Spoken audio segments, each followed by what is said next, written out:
Bismillahirrahmanirrahim. Assalamualaikum warahmatullahi wabarakatuh.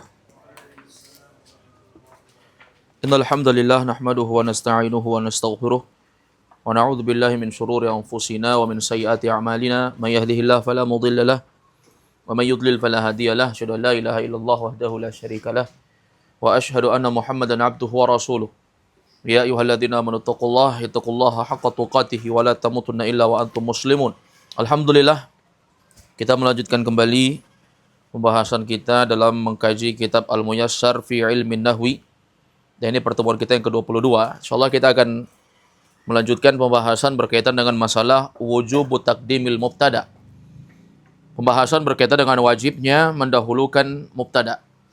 Kemarin telah kita bahas dua tempat mubtada itu wajib di depan dia, nggak boleh untuk dijadikan di belakang.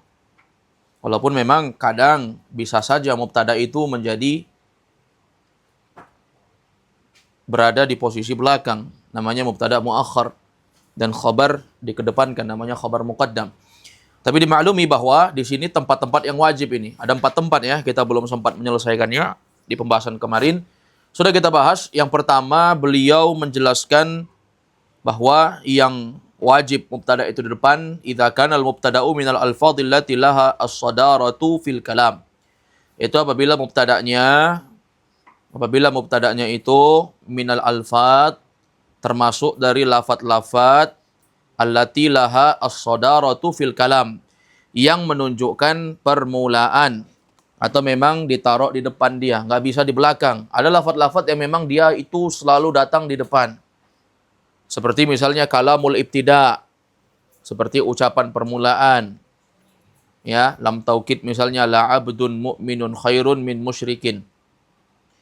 Karena ada lam ini lam taukid, la abdun, sungguh hamba yang mukmin itu khairun, lebih baik. Maka abdun mubtada, khabarnya khairun. Kemudian yang kedua yaitu asma'us syarat, isim syarat selalu di depan dia, nggak bisa di belakang ya. Isim syarat itu selalu di depan. Baik, seperti misalnya waman yattaqillaha yaj'al lahu makhraja, waman dan siapa. Nah, ini mannya ini mubtada. Ya. Kemudian asmaul istifham, isim istifham, seperti misalnya man jaa, mannya itu mubtada, isim istifham ya. Dia mubtada.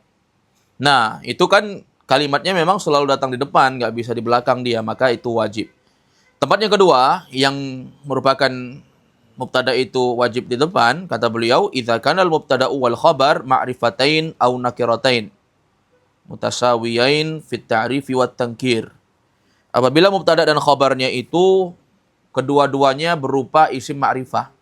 Mubtada dan khabar sama-sama ma'rifah. Ini menyalahi ketentuan ya, tentu saja. Ya, sehingga memang keluar dari pembahasan awal. Pada asalnya kan mubtada itu ma'rifah, khabar itu dia nakirah. Sebagaimana pembahasan yang telah berlalu di pembahasan berkaitan dengan ahkamu al-khabar wal mubtada. Ya, ahkam khabar dan mubtada. Kalau khabar kata beliau wajib rafa, khabar itu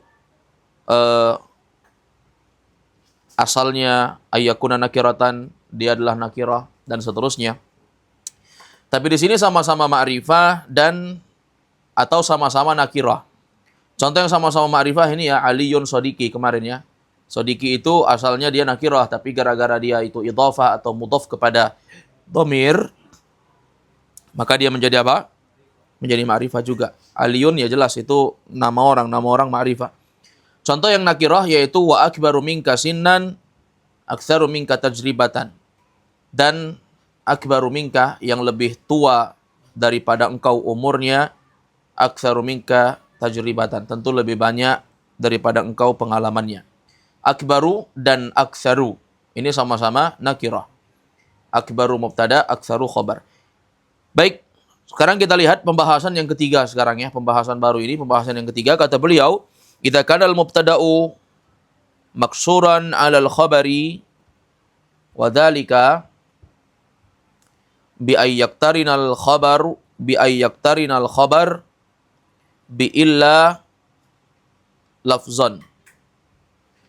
Idza kana al-mubtada, apabila mubtada'nya itu maksuran, dibatasi maknanya.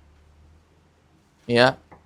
Apabila mubtada'nya itu dibatasi maknanya.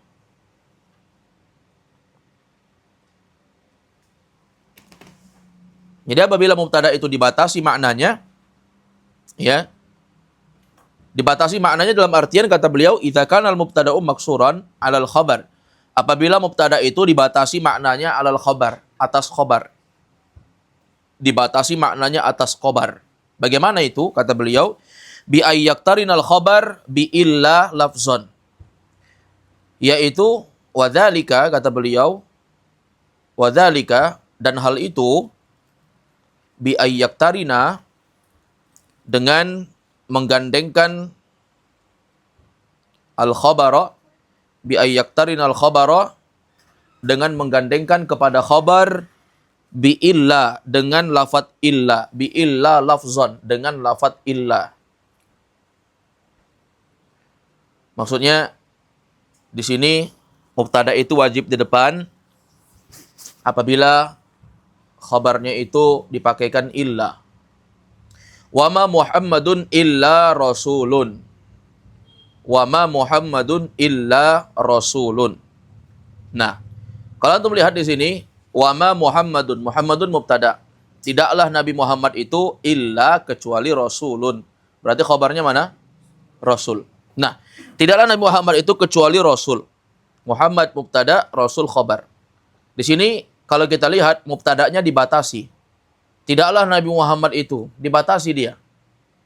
Kecuali apa? Hanya seorang rasul. Dia maksuran 'alal khabar namanya itu. Mubtada'nya itu dibatasi maknanya di atas khabar.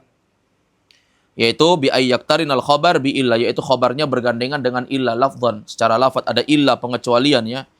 Membatasi, illa itu kan huruf yang membatasi dia. Membatasi ya, tidak ada nabi kecuali Nabi Muhammad, atau misalnya tidak ada Nabi Muhammad itu kecuali hanya seorang rasul. Au ma'nan, atau dia bukan lafaz tapi makna. Kalau tadi illa rasul, pembatasannya berupa lafaz illa, itu kan ada lafaznya. Ada juga yang illanya itu tidak muncul tapi maknanya sudah dipahami. Au ma'nan kata beliau, atau dibatasi dengan makna. Contohnya innama anta nadhirun. Apa artinya itu?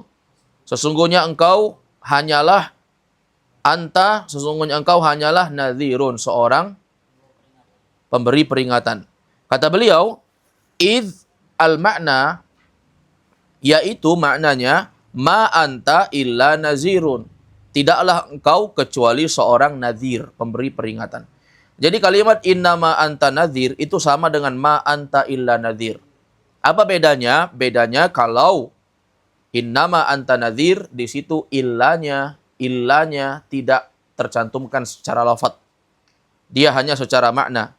Karena kalau diartikan ya sama. Innama anta nadhir artinya hanya saja engkau itu seorang pemberi peringatan, dengan ma anta illa nadhir. Tidaklah engkau kecuali hanya seorang pemberi peringatan. Mana mubtada'nya? Anta. Mana khabarnya?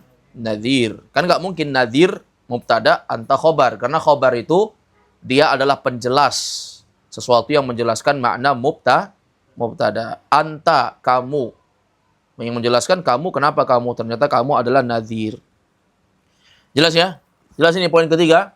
Jelas, poin ketiga ini menjelaskan kepada kita bahwa tempat mubtada itu wajib dikedepankan, tidak boleh tidak. Idza kanal mubtada maksuran 'alal khabar. Apabila mubtadanya itu dibatasi di atas khabar. Apakah dengan lafaz illah atau dengan makna?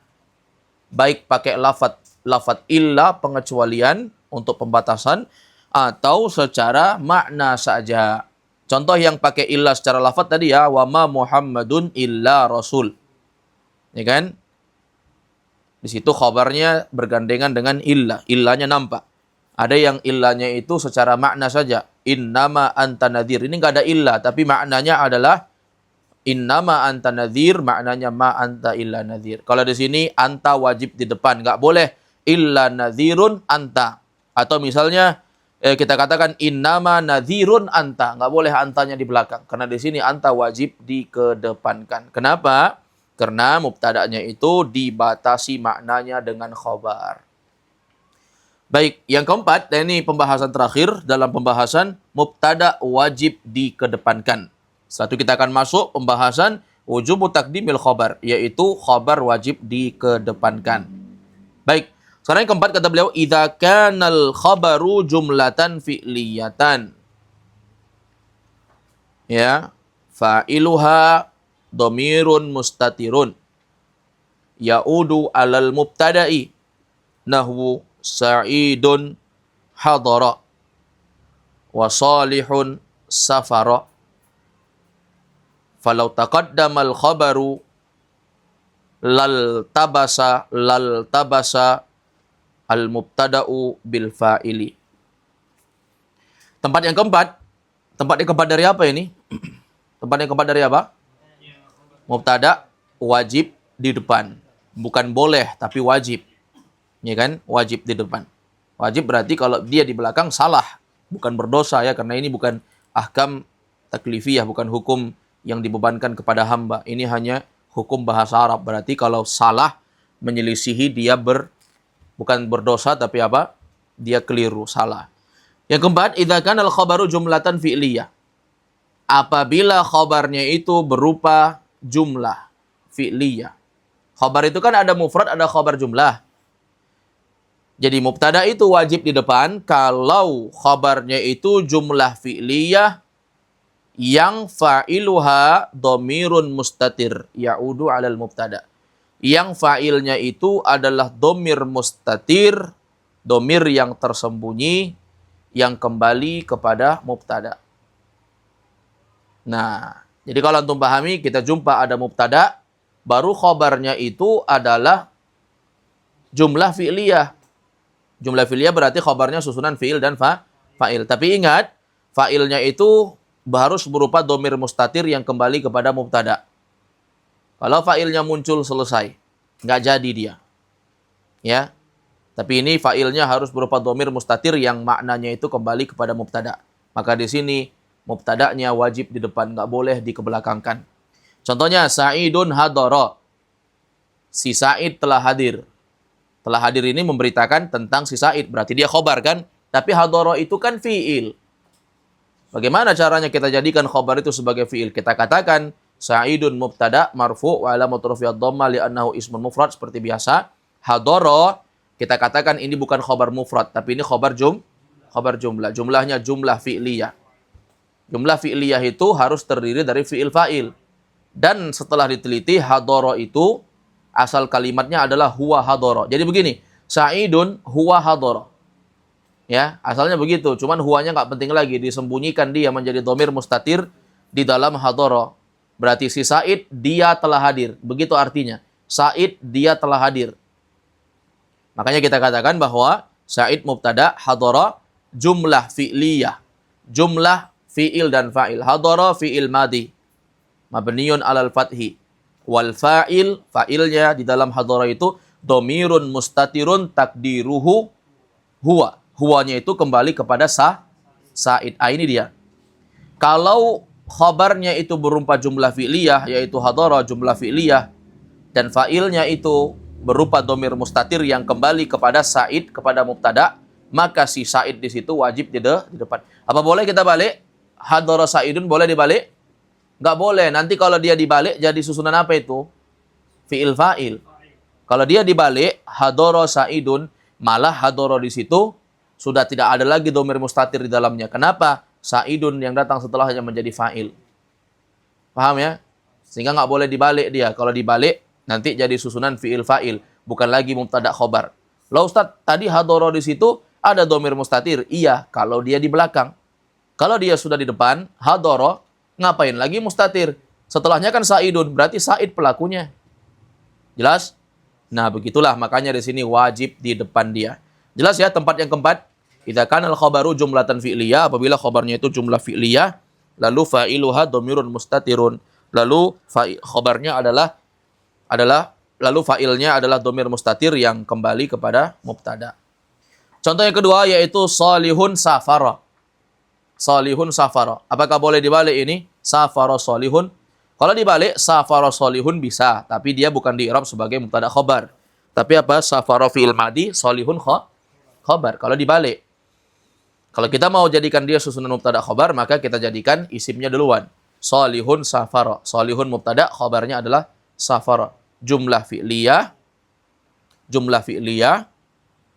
Ya, jumlah fi'liyah safaro ini, safaronya fi'il madi, terus wal fa'il dhamirun mustatir takdiruhu huwa ya'udu ala al-mubtada, yakni soleh. Kembali kepada soleh. Baik. Lalu beliau katakan, falau taqaddama al-khabara, falau taqaddama al-khabaru, afwan ya, falau taqaddama al-khabaru, apabila khabar didahulukan, lal tabasal mubtada bil fa'il. Lal tabasa, la itu artinya sungguh. Sungguh, iltabasa, sungguh akan membingungkan. Lal tabasa, lamnya itu lam taukid, sungguh ya. Kalau khabarnya dikedepankan, alias dibalik tadi, Sa'idun hadoro menjadi hadoro Sa'idun, Salihun safaro dibalik menjadi safaro Salihun. Falau taqaddama al-khabaru, kalau khabarnya dikedepankan, lal tabasa, sungguh akan membingungkan. Al-mubtada, sungguh akan membingungkan apakah itu mubtada bil fa'il atau fa'il. Yang benarnya kalau dibalik, maka yang mubtada tadi bukan lagi jadi mubtada, tapi dia jadi fa'il. Seperti itu. Jelas ya? Baik, wallahu a'lam. Ini 4 tempat wajib khabar. Kita simpulkan. Yang pertama, coba antum bahasakan. Yang pertama apa? Kapan mubtada itu wajib di depan? Apabila ada lafat-lafat yang memang tempatnya nggak boleh di belakang. Yaitu tempatnya memang harus di depan. Seperti apa tadi? Lam taukid, isim apa lagi? Isim syarat, dan isim istifham. Itu harus di depan dia. Itu tempat pertama. Tempat kedua apa? Apabila mubtada dan khabar sama-sama nakira atau ma'rifah. Yang ketiga, apabila mubtada'nya dibatasi di atas khabar. Mubtada'nya dibatasi di atas khabar. Ya. Yaitu dengan khabarnya itu bergandengan dengan illah. Apakah illahnya secara lafaz atau secara makna. Kalau yang ini paham antum, yang ketiga ini. Masih bingung atau paham ini? Mubtada'nya dibatasi. Maksudnya begini, seperti contoh itu. Wama Muhammadun illa rasul. Tidaklah Muhammad itu kecuali rasul. Berarti mubtada'nya dibatasi. Tidaklah Muhammad itu kecuali hanya terbatas sebagai seorang rasul. Berarti dibatasi dia di atas khobar. Dan pembatasan itu bisa dengan illah secara lafaz muncul, bisa juga dengan makna. Dengan makna illahnya nggak muncul, tapi maknanya ya ada sama seperti kalau ada illah sama. Seperti contohnya, innama anta nadhir. Sama nggak itu dengan ma anta illa nadhir? Dari segi arti sama nggak? Innama anta nadhir. Hanya saja engkau itu seorang pemberi peringatan. Dengan ini, ma anta illa nadhir. Tidaklah engkau kecuali hanya pemberi peringatan. Sama kan? Nah, ini berarti dia wajib untuk di depan. Dan tempat yang keempat, yang terakhir, mubtada wajib di depan. Kapan itu? Apabila khabarnya berupa jumlah fi'liyah. Lalu fa'ilnya dhamir mustatir. Takdirnya kembali kepada mubtada. Wallahu alam. Insyaallah nanti kita masuk pembahasan wujubu taqdimil khabar. Khabar wajib di depan. Jadi khabar itu asalnya di depan atau di belakang? Di belakang kan? Di belakang. Tetapi nanti ada tempat-tempat wajib dia di depan. Ada 4 tempat khabar wajib di depan. InsyaAllah kita lanjutkan di pertemuan berikutnya. Subhanakallahumma hamdik. Asyhadu an la ilaha illa anta astaghfiruka wa atubu ilaik. Walhamdulillahirabbil alamin.